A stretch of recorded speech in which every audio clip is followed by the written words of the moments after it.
السلام عليكم ورحمة الله تعالى وبركاته. ما أنتوا أي تي بشتون صدحيتم اللباتن wararka diblomaasiyadeed ka hayno dunida waxa kamid ah Trump oo taageeray in la mamnuuco arrin dhibaato ku haysay dadka madow nolosha oo caadi ku soo noqotay xayiraada kadib dalkaasi New Zealand booliska iyo mudaharaadayaal goroday isku daray bartamaha London waa dalka Ingiriiska halkaad nagala socotaan waa Bilkhair TV warkeena ku bilowna xagga iyo dalka Mareykanka madaxweynaha Donald Trump ayaa sheegay in ficilka ceechada ee ay booliska kula kacaan dadka dambiilayaasha looga shakiyo gabi ahaanba meesha laga saarayo qaar kamid ah ciidamada booliska Mareykanka ayaa u dhaqaaqay inay mamnuucaan ceechada tan iyo markii ay bilowdeen dibadbaxyada ugu horseeday dilkii George Floyd iyo dadka Afrikaanka ah ee reer Mareykan Mr. Floyd ayaa geeriyooday isagoo sarkaal booliska uu jilibka luqunta kaga hayo Trump ayaa sheegay in aad ay u wanaagsanaan lahayd in la mamnuuco ceechada inkastoo xaaladaha gaar wali loo baahan yahay oo ay suurtagal tahay in wali la daayo hadalka madaxweynaha ayaa ku soo aaday iyada oo dimuqraadiyadda iyo republicankuba waa republicanka iyo dimuqraadiga ee aqalka Congress-ka ay isku dayayaan inay soo saaraan faahfaahin ku saabsan ama hindise ku saabsan sharciyeedka isbedelka booliska Mareykanka madaxweynaha ayaa warbaahinta Fox News u sheegay in fikradda lagu mamnuucayo ceechada booliska ay tahay mid aad u wanaagsan oo kaamila ama macquula balse isagoo hadalkiisa si wata ayuu sheegay haddii sarkaal booliisi uu xaalad adag la kulmo isagoo oo qof dambi ah looga shakiyo gacanta ku haya waa inaad taxadirtaa oo waa suurtagal inaad adeegsataa ceechada markaasi sarkaal booliska ah ee lowgiisa ku dilay George Floyd shaqada ayaa laga eriyay isla markaana waxa lagu soo eedeeyay dacwad heerka dilka labaad madaxweyne Trump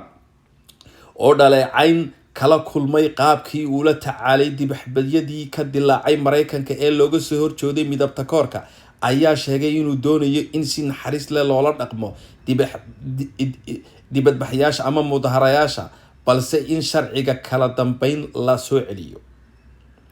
hindisaha sharciyeed isbedelka lagu sameynayo booliska ayaa waxa soo jeediyay dimuqraadiyiinta mucaaradka ee maamula aqalka wakiilada balse si loo meel mariyo waxa qasaba in xisbiga madaxweynaha ee waa Donald Trump ee maamula aqalka cad ee sanadka taageero ka haysta waxa jirta suurtagalnimada ah in labada dhinacba ay ku heshiiyaan ama gaaraan heshiis mamnuucista ceechada iyo toogashada digniin la'aanta sidii toogashadii Breonna Taylor dhinaca kale maamulka magaalada Minneapolis oo ah halkii lagu dilay Mr. Floyd ayaa meel mariyay jimcihii waaxda booliska lagu bedelayo ama hab amni oo ay bulshada hormuud ka yihiin waxayna tallaabadani ku soo beegmaysaa maalmo uun kadib markii maamulka magaalada ay u codeeyeen in waaxda booliska la bedelo ama la kala diro New York Barasab Andrew Com ayaa saxiixay amar lagu doonayo in isbedel lagu sameeyo guud ahaan booliska isbedelka ayaa waxa diiradda lagu saari doonaa adeegsiga awoodda booliska cunsurinimada iyo arrimo kale ee horseeday dibadbaxyadii looga soo horjeeday midabta koorka imikana xagga iyo New Zealand shaqooyinka ciyaaraha iyo goobaha cunada ayaa dib u furmay kadib markii ay New Zealand shaacisay inuu ka dhamaaday coronavirusku isla markaana ay qaaday dhammaan xayiraadaha dalkaasi saarnaa muddooyinkii ugu dambeeyay ra'iisul wasaaraha Jacinda Ardern ayaa shaacisay inay qoob ka ciyaar samaysay si ay u dabaaldegto markii uu dalka New Zealand shaaciyay inuu soo afjaray fayraska coronavirus ee adduunyada aafeeyay ama hareerayay dalkaasi ayaa qaaday inta badan xayiraadihii shacabka saarnaa kadib markii muddo 2 toddobaad ka badan aan la soo sheegin kiisas cusub amaba se aan la diiwaan gelin New Zealand ayaa 25kii Maarch gabi ahaanba dalkaasi xayiraadii ka qaaday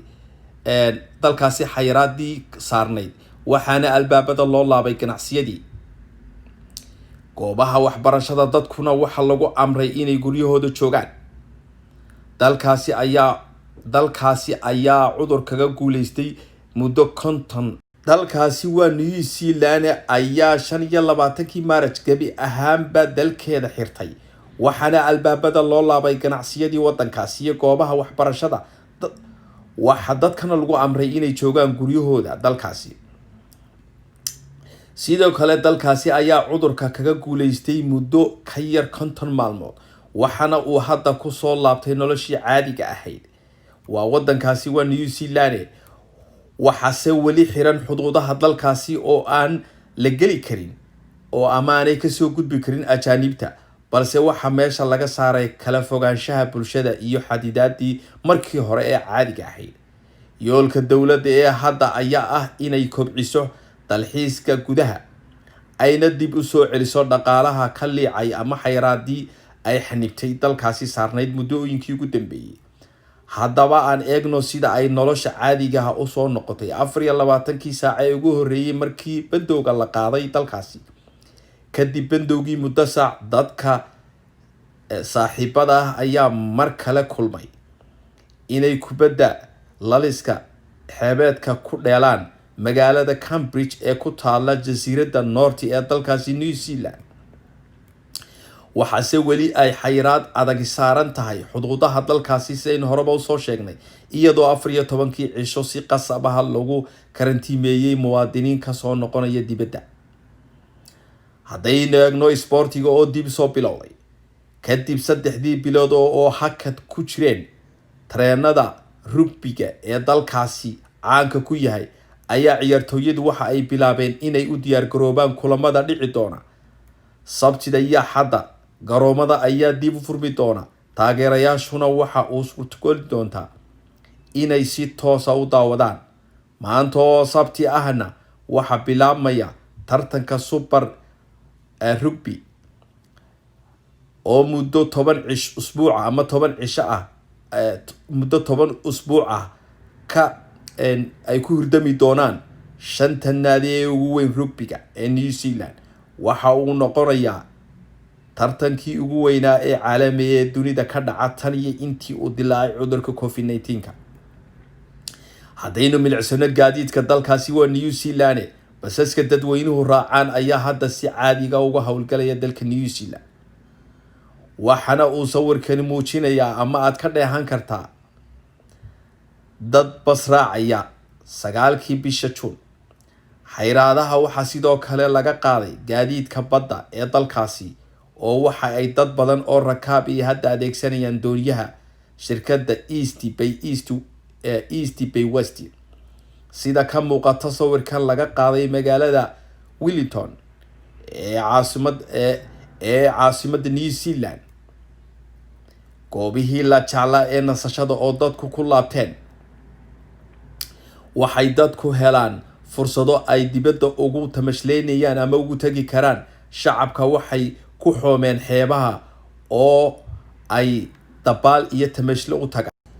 imikana xagga iyo London iyo dalka Ingiriiska, dad mudaharaadaya ayaa booliska ku shiiday quraarado mar ay gorodda isku dareen magaalada London, halkaasi oo ay kumanaan qof isku soo baxeen iyaga oo dhagaha ka furaystay digniino loogu digayo mudaharaadayaasha ka mudaharaadaya waa dalkaasi Britain, gaar ahaan magaalada London. koox dibadbaxaysa ayaa isugu soo ururtay bartamaha caasimadda iyagoo ku doodayay inay taalooyinka ilaaliyaan dadka isirta koorka ka soo horjeeda ee iyagu banaanbaxyada dhigaya. mudaharaadayaasha diidan istakoorka ayaa iyaguna sidoo kale isugu soo baxay meelo ka duwan oo dalkaasi oo xataa bartamaha London ka mid tahay. booliska ayaa teed kale dhex dhigay dhowr kooxood oo doonayay inay ka qayb galaan banaanbaxyada, maadaama oo toddobaadkii hore bilowgiisii ay dhaceen rabshado dhex maray kooxahaasi. qabanqaabiyaal ka tirsan dhaqdhaqaaqa oo ay leeyihiin oo ay ku dhawaaqayaan Black Lives Matter ayaa dadka waxay aad ugu boorinayaan inaanay ka qayb gelin banaanbaxyada dhici doona bilowga toddobaadkan maadaama oo ay ka dhici karto inay shaqaaqooyin ka dhex abuurmaan iyaga iyo kooxaha midigta fog. mudaharaadka midkood oo markii hore la qorsheeyay inuu Sabtida ka dhaco London ayaa maalin la sii qadimay, hase yeeshee dadka kale oo ka dibadbaxaya ayaa isugu soo ururay taalada dagaalka ee Centaf oo ku taala Whitehall, waxayna sidoo kale guud uga baxeen taalada Winston Churchill ee ku taala barxadda bartamaha kasoo horjeeda amaba ku taala baarlamaanka wadankaasi. kooxo kala duwan oo ay ka mid yihiin kuwa garabka midigta fog ayaa sheegay inay iyaguna isugu iman doonaan London si ay u ilaaliyaan taalooyinka taariikhiga Ingiriiska. dadka mudaharaada ka qayb galaya ayaa waxaa ka mid ah hogaamiyaha ururka midigta fog ee Britain Percy Paul Golding oo bishii hore lagu helay dembi argagixisinimo, waxaanu yidhi waxaan u soo baxnay si aan u ilaalino taalooyinkayaga. taalada Churchill ayaa teed lagu wareejiyay si looga ilaaliyo dhaawac soo gaari kara, maadaama ay hore dad mudaharaadayaal ugu tilmaameen inuu yahay qof cunsuri ah. koox mudaharaadayaal oo fara badan ayaa teedka la hordhigay xafiiska ra'iisul wasaaraha ee Downing Street iyo qaar kale oo badan